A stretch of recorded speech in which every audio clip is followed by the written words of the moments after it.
3, 2, 1. 15 saacadood ayay ilmahan yaryarka ah ee 5 jirka ah iyo midka hadda dhashay ee mujqa ah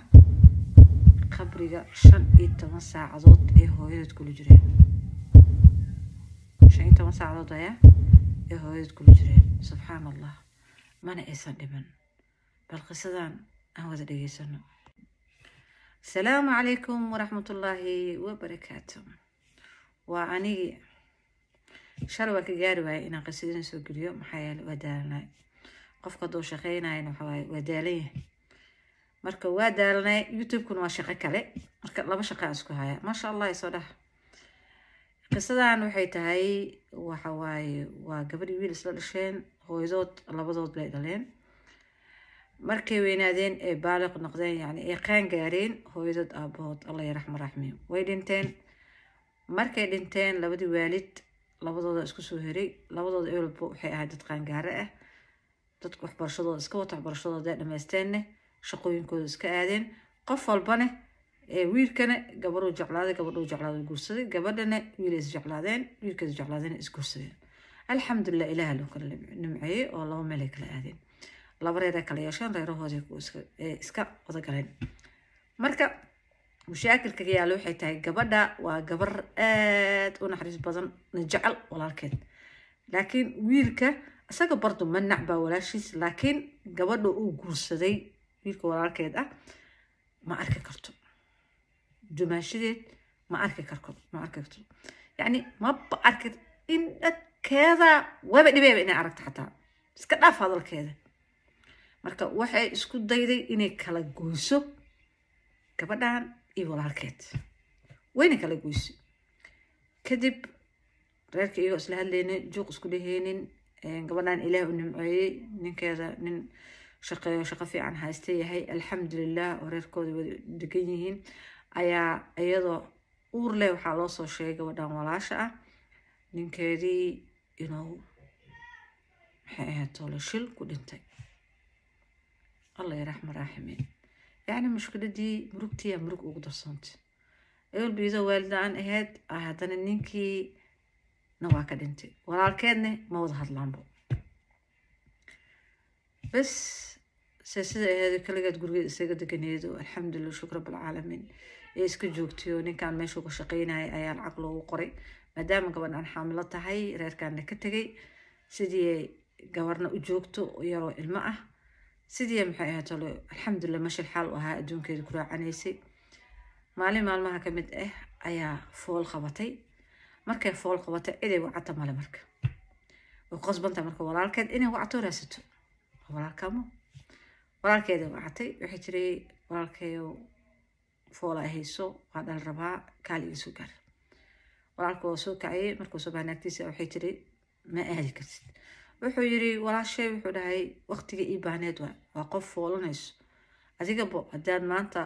adoo foolanayo walaalka aad wiican lahayd anta kula joogi lahayd barto ku imaanay laagti soo tagi lahayd ma aha oo qasbana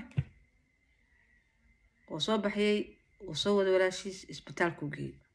gabadha yareedna oo soo waday iyadoo u keenay ayadoo diidano rabin oo u keenay wuxuu yiri hay gabadhan ka dhalayso gabadhan markii gudaha la geliyay waxa la yiri waa qalin amaliye gabadhii markii gudaha la geliyay ee qalinka ku maqneed ee muddo ku maqneed oo banaanka iska fadhiyay ayaa mar dambe loo soo baxshay waxaa loo keenay cunug yar oo wiil ah oo dhashay walaasha cunugay dhashay waa kana walaashay ina ogaadaan caafimaadkeed walaasha waxaa la yiri way umul raacatay Allah yarxam raahimiin way dhimatay subhanallah murugtu darsan wuxuu ka fikiray walaalkii ilmahan intee geeni hooyadood waa dhimatay aabahoodna waa dhintay taagiya wuu soo waday cunugii yaray soo qaaday gurigu keenay xaaskiisuu keentay kala ogeynaa xaaskii markay aragtay waxay tiri yaa ana yaa awlaadan mas aniga mas ilmahan labadood midna joogay tiri guriga mas iika ku yara mas anaa ku yara wuxuu yiri walaashay hadday dhimatay bal inta laga soo duway ii kaadi hayay tiri isla markii waa lasoo duugay markii lasoo duugay lasoo aasay oo usoo noqday guriga yimid nase isdhahay waa tiraa cambaro ilmahan waxay tiri mase aniga iga dhaqaaji meesha arti gey jidka kutuur mukulaalaha sii eeyaa sii maxaa dhihi jiray maxaa lahaa meeshii oo ilmaha yatiinta la geynayo xerada agoonta gey adiga sidii rabtid yaa lay tiri bas iga dhaqaaji wajigood haddaa diidin anaa gurigaaga tagaa xooshii labadaa cunug reerkaaga intuu dudumi lahaa yaa reer la-aan kugu dhici lahayd dhaqaaji is yiri oo soo wada labadii cunug ha soo wada intuu geynaa soo u wareejinay ula wareegay uu fikirooya ula wareegay oo mar dambe wuxuu kusoo dhacday meel aa geynaysa mal haddaa geysid xerada yatiinka maanta dhan kusoo wacayaan ilaa adaa keenay jidkan dadkan kuu jeedaan ma dhigi kartid maxaan sameeyaa wuu fikiray dukaan oo galay wuxuu usoo gadgaday raashin ee cunugta gabadhan 5 jirka ay cuni karto oo usoo gadgadiyay bacoo ugu soo shubay cunug yaraayo soo qaadiyo mujuq ahaa hadda la dhalay maanta la koow tahay miskiinka adduunka oo soo qaaday qabriga hooyadood albaabo leh qabriga hooyadood intuu furay oo fariisi ilmihi oo wuxuu yiri abtiyo cuntadan sii cun abti intee noogu tagay tiri waa in soo noqonahay cuntadan sii cun inta sii joog waa idii imaana abti meeshan mugdi waa ka cabsana dib ma loo waa idii imaana albaabkii ku xiray waa ka tagay subhanallah waa ka dhaqaaji haka tagay yaa dib dambe oo ma soo noqon maxaa jirta marka qabrida qof waardiyeeya jirto oo wareego maqrib waaye qofkaana yimid waa waardiye usir wuxuu maqlay cunug mujuq oo wagaga meel ku oynaa kasoo waa naxi xusri qabriga dhaxdiis maaba ilmo kasoo dhex oynay baa adduunyaa timid ordo isku soo taabtay isagoo yaaban yaa markuu yimaado ilmihi qarracdooda maqlay oo wuxuu sameeyay lahayn 15 maalmood ay kasoo wareegtay maalintii 16 maalin ahayd yaa 15 maalin ku xiran 15 maalmood maanta 15 maalmood soo wareegatay maanta 16 maalmood ah asagoo baar fadhiyo wuxuu yiri nin saaxiibkiisa xidhawanaya wuxuu ku sheegaa war qabridaas wardi oo oga wuxuu yiri ilmo yar ka dhaxweynaa qabrigo yiri ilmo yar ka dhaxweynaa ma aamusayo cunug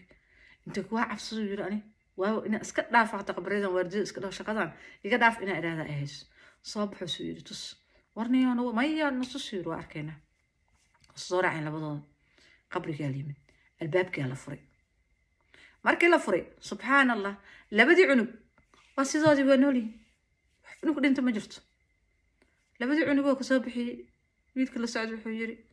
yaa idin keena abti meeshan abtigay ana keenay tiri gabadha hadli kartaa waa 5 jir abtigay ani keen wani soo noqona wuxuu yiri markuu waaga bari ani soo noqona wili waaga ma bari miya soo bixiyay oo soo bixiyay abtigaa soo idin keen abtiyaa noo keenay raashin noo soo qaaday bac ku soo shubay si cunu yiri laakiin oo yiri markuu naga tago dhahay habeenkaas dhan ooynay cunugi hooyadee soo fadhiisatay subhanallah waa hooyada dhimatay hooyadee soo fadhiisatay cunugi yaraay naasay siisay way ku noqotay jiifkeeda aniga raashinku way iga dhamaatay waxa ii yimid nin dhar cad wato ninka dharka cad wata raashin ii keenay waa cunay aniga saasan ku joogin abtiyaan sugunaado ya abtiyaan suguna ilmi way wadeen meesha booliiska geeyeen arinta dhacday loogu soo bilaabay ilaa dhamaad booliisku oo dhageysay qabriga la soo fiiri qofkii la dhashay la ogahay ileen asiga la raadi abtigi waa la soo qabtay xiriga tahay labadii cunugna waxa la geeyay xirada agoonta ma markada xirada agoonta geey bal xaqoo qabriga ugu wadaa walaal saasayna ma jiraan wala adduunku waxaan jira ma jirto xool baa jira oo idaa abaadeen dhinteen wax kale ku nool ma jirto ilaahay joog Allah kariim ya Allah hooyo wallahi cayaar ma xanuun hooyo xanuun wallahi hooyo la'aanteeda abaar waay qasadeen maanta intaas ku eg tahay insha Allah mid la mid ah waxaan idinkaga tagayaa caafimaad cimri dheer cibaado suuban bash barwaaqo waxaan idinka baryayaa inaad share ii tiraahdiin like ii tiraahdiin subscribe iraahdiin insha Allah qasan nagmada insha Allah soo imaan doonaa anagoo caafimaad qabin idinkoo caafimaad qabtiin khayr badanaa idin dhaafay. Asalaamu calaykum waraxmatullaahi wabarakaatu.